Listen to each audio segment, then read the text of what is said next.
Hello everyone and welcome to Hutch's Garage for episode 39 of my 1954 International Harvester Farmall Super MTA tractor restoration. In this video we take a closer look at the transmission, the differential and the bull gears by removing the cover. I show how the transmission works with the differential and bull gears. Please note that this video footage was taken at an earlier date. What I want to do now is show how to get some stubborn bolts out whose heads of the bolts have rusted away so bad it'd be very unlikely that a wrench with a regular socket would get them out. So what I've got are these bolt out removal. This is a bolt out removal kit from Craftsman, and there's various sizes. Now what I'm going to pick for this particular bolt here is this number 7.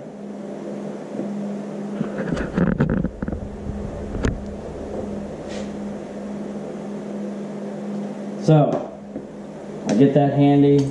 It fits a 7/8" socket. So I got that prepared. I've got a hammer ready. Close this kit off here. I'll light up the torch.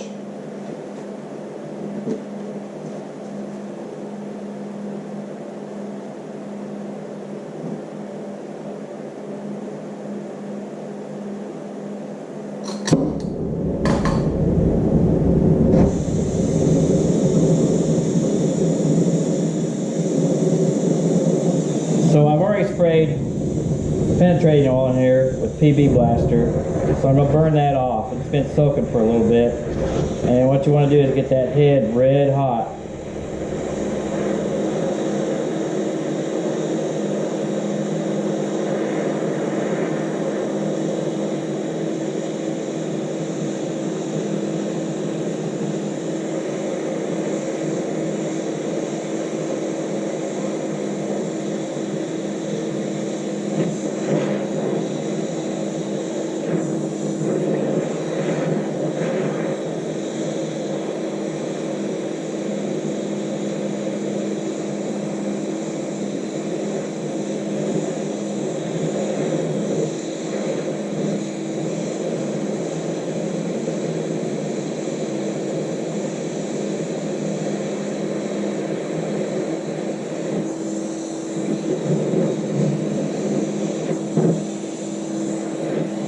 About there where I want to be.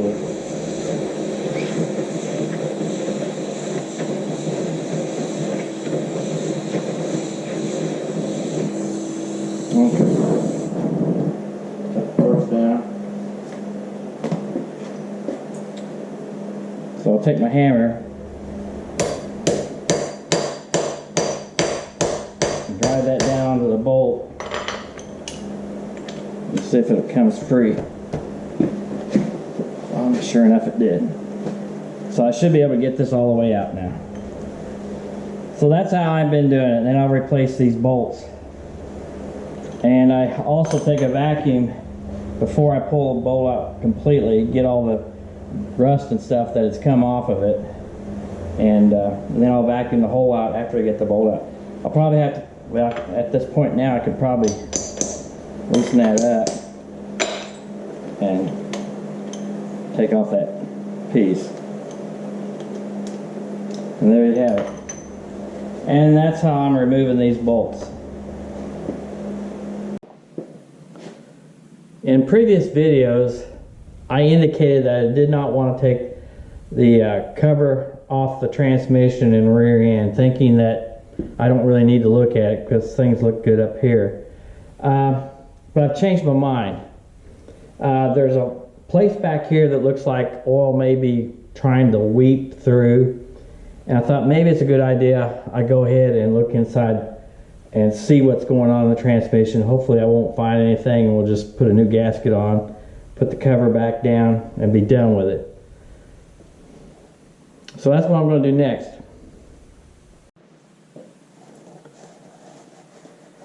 So I'm rigged up, ready to lift it up. I've got a crowbar handy. I got a rubber mallet, also got a small crowbar. I've put the tractor in neutral and removed the shifter, which is just a pin you push out. It goes out this side. All the bolts are out. And so we're going to put some tension on it.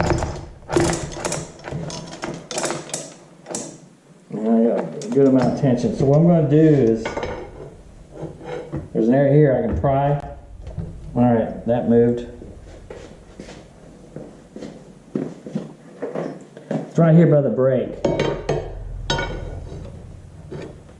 All right, now there's 3 or 4 pins. I'm not sure exactly. I think there's 2 back there, either one here, there may be one on this side, but I'm not sure. And it's lifting this side up more than over here. This isn't coming up. So what I'm going to do, see if I can get this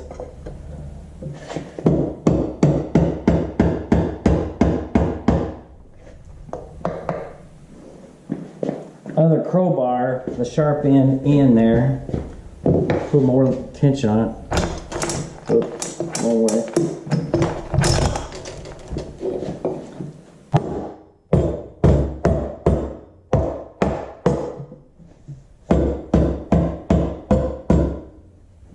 That does not want to come up on this side here for some reason. So I'm beating on the opposite side, trying to level it.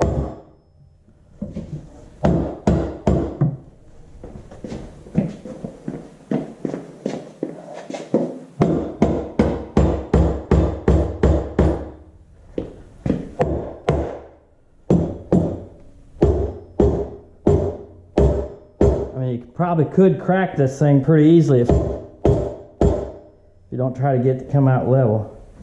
Alright, it came up here.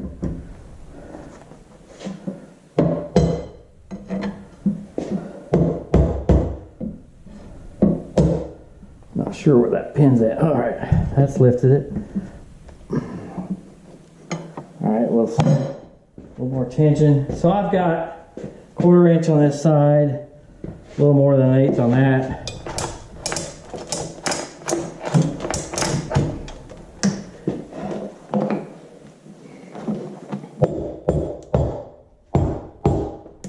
How's that coming over there?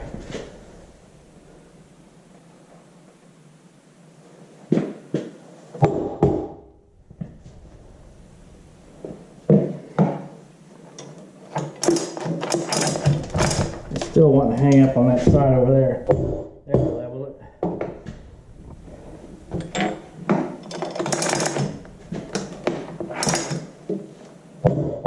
Now I may need to re-level this out.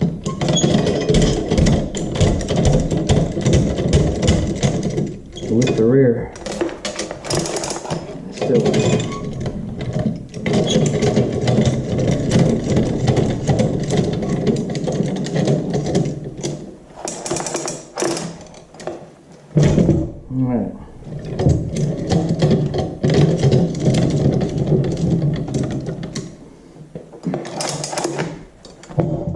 Alright, I think I got it loose. So what we want to do is go as straight up as possible. Yeah, there's a pin right there. I see one here. I think there's one over there.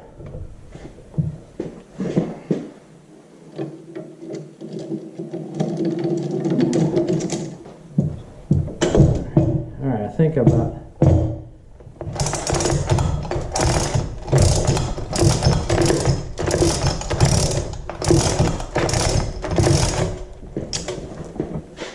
the tractor needs to go forward some.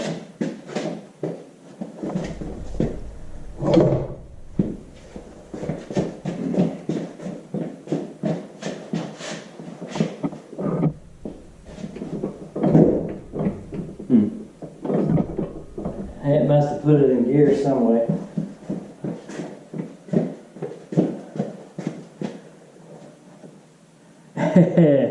Yep, it did. Put it in 5th gear. Alright, so we got it off. Let's go all the way up.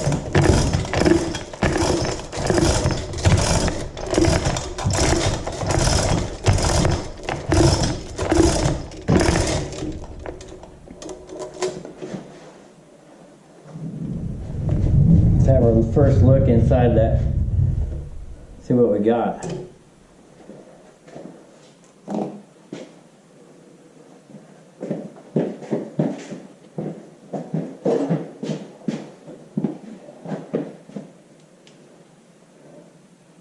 A little bit of crud down there.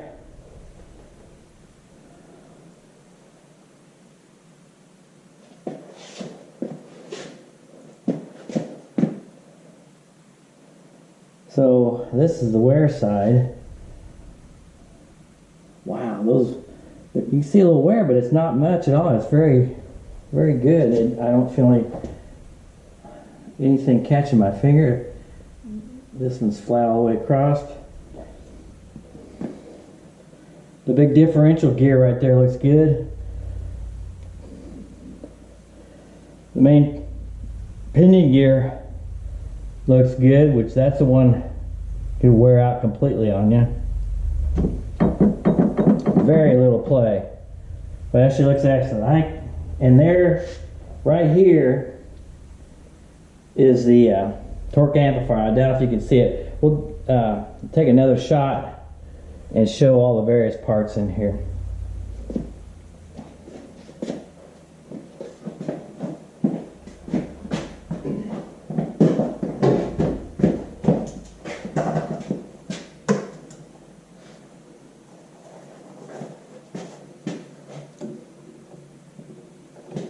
Now what I want to do, well, we'll level that up and put it back on.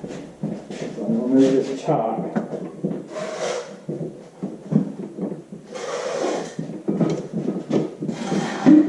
And we'll have to take it out of here.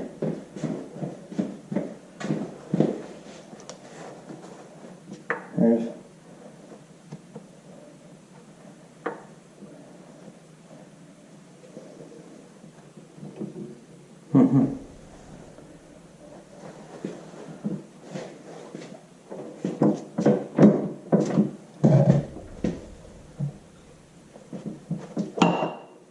okay, that's free. Looks like we're free now. So what I've got, it is in, I think, first gear, and I'm rolling it backwards. So that's how I'm doing it. And we'll finish this part of the video. In the last video, I took off the transmission and rear end cover off the tractor. And there it is right there, still hanging on the chain hoist there. I'm going to clean it up here and after I get done with this video. So let's look at what we found, or what we can see here in the gearbox here. So there's the main gearbox. This, okay, that gear there, when the clutch is in other words, if the brake or the clutch pedal is back, this will be turning, okay? And we're in neutral right now. So I'll go through the gears here in a little bit. The shaft down below the constant mesh gear, which is that gear down below there. Let me turn it here. Get this up here where you can see, let's see it better down there. That gear down below is the constant mesh gear. It meshes with the upper gear, drive gear right there. All right. So, like I said, the lower set of gears, when the clutch is out, turn all the time, whether you're in gear or out of gear. And you also see the reverse pinion turning right there. It's got a gear there and a gear back there. And then when we drive, this is the rear pinion bevel gear right there, and a large bevel gear that goes to the differential. This is the differential area here. The bull pinion gears are inside here, and we can actually sort of see it down there, okay? Meshing with the large bull gears. And you can see the bull gears are held on by a large nut, washer, lock washer, and a big washer. and they're riveted onto the main spider part of the gear here. Okay, the machine part is riveted onto this. We can also see the bearing inside there if we look. Let's see. I don't see it now. Let's get the light. Okay, there we can see it. Right through that hole there. Here's the shaft that drives the independent power takeoff unit. Inside here are the planetary gears. And out here is the PTO unit, which is totally much larger than on a regular M or Super M tractor.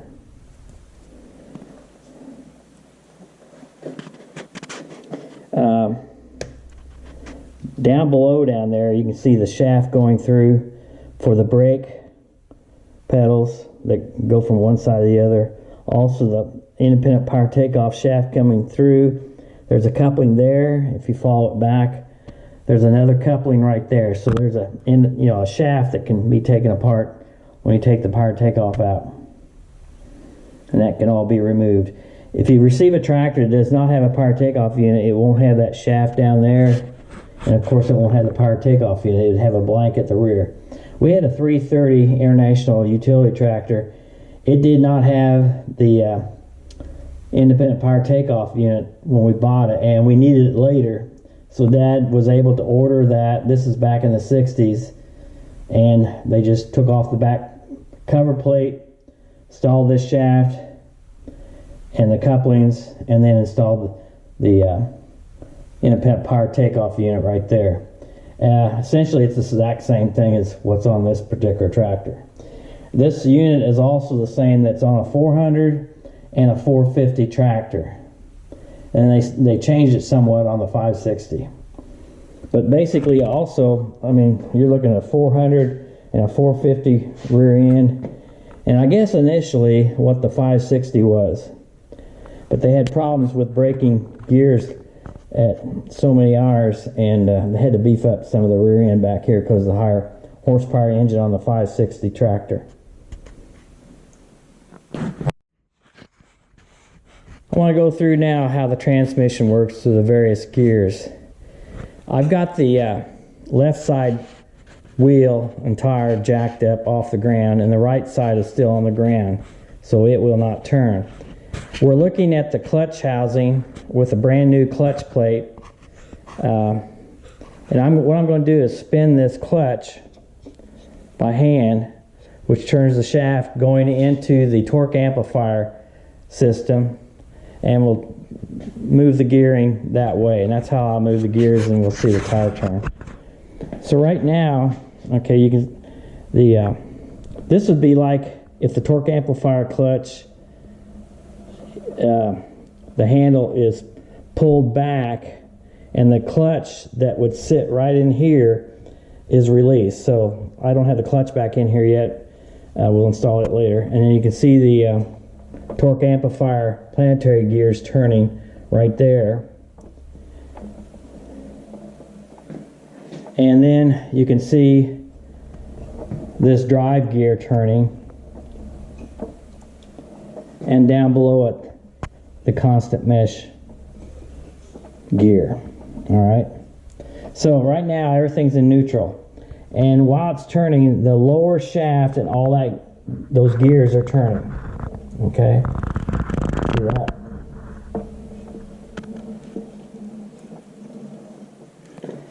So this is the fourth and fifth gear, sliding gear. This is the second and third gear. And this is the first and reverse gear right here. So, like I said, we're in neutral right now. So let's put this thing in reverse. It's going to move over and mesh with a gear down below. And then the gear to this side is meshed with this pinion that goes across here. And this gear will go, actually, I said that wrong. This gear will go back and mesh with this pinion gear, and we'll turn the gear down there to drive the this gear so it goes backwards. Okay, so I've got it in reverse. And I'm turning the clutch in the proper engine running direction. So as you can see, this shaft is going this way, which is the way the engine is running, and the other gears here are going in the opposite direction because we're in reverse. And we can see the differential gear turning. The bull pinion is going backwards, and of course the tire is going backwards. So let's now place this gears back in neutral. Alright, okay, that just shows we're in neutral. We'll go forward with the gear, and it meshes with the gear down below, as you can see. Alright, that will be first gear.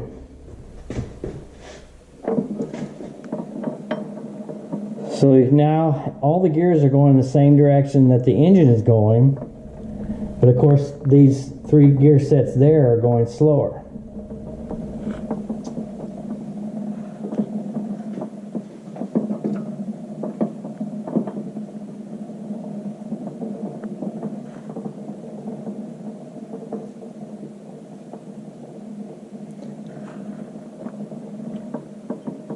Alright, so let's put this first gear back to the neutral position, and we'll go into second gear. So it meshes down there.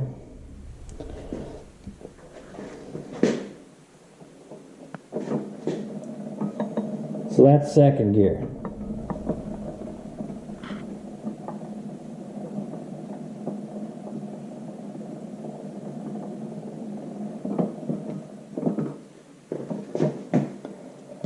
Back to neutral.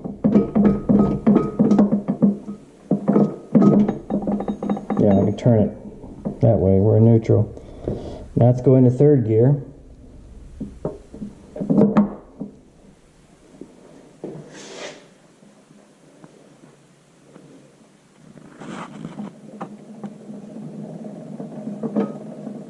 That's third.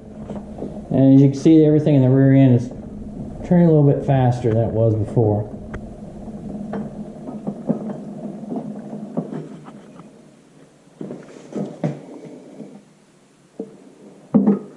Got this in neutral, and to prove that, I can spin that or spin that. Alright, sorry, I bumped the camera. So now let's go into fourth gear. We'll slide this gear back. It meshes with the gear down below. Let's do it again. See the gear down below? It'll mesh with that.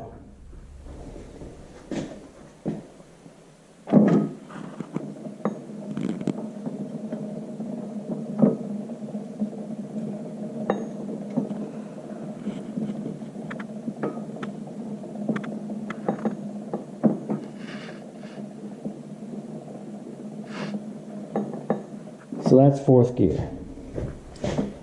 Now, fifth gear is a little different. See these teeth right here? They will go inside of this gear here with these indentations. So we go into fifth. Okay, now we're in fifth. That's direct drive. So it runs the same speed as this shaft, and so forth and so on.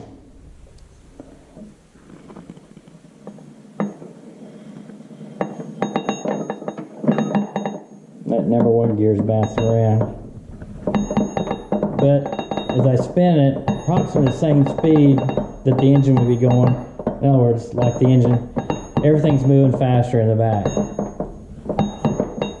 Okay. This gear really slides easily across here. So to take it out, we expose that. And I just want to point something out. There's a pilot bearing inside here. The outer race, it's a roller bearing. The outer race is machined out of the inner part of this gear. In other words, it goes in here. And then the other part of the bearing is on a pin like that sticks out from this shaft here. All right. And here is the areas where the shifting forks go down there, here, and back here. So when we put the top back on, we'll have to line all that up.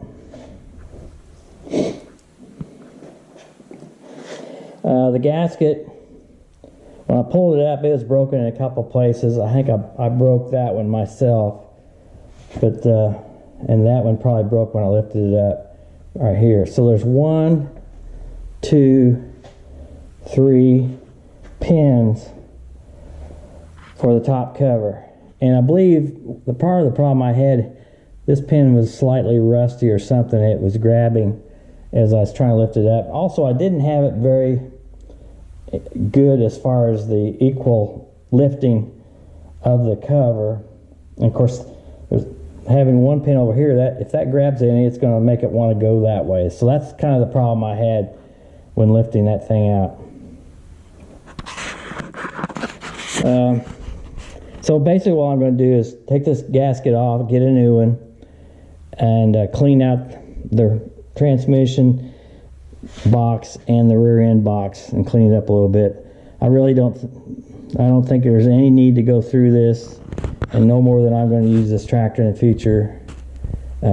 It's going to be fine. In fact, I wouldn't have a problem with actually using it in a tractor pull, but I don't think I'll ever do that. So that's it for this. That's all the time we have for in this episode. Thank you for watching this video. If you like this video, please hit the thumbs up and subscribe to my channel. Please continue to join me for the next episode as I restore and rebuild this 1954 International Harvester Farmall Super MTA tractor.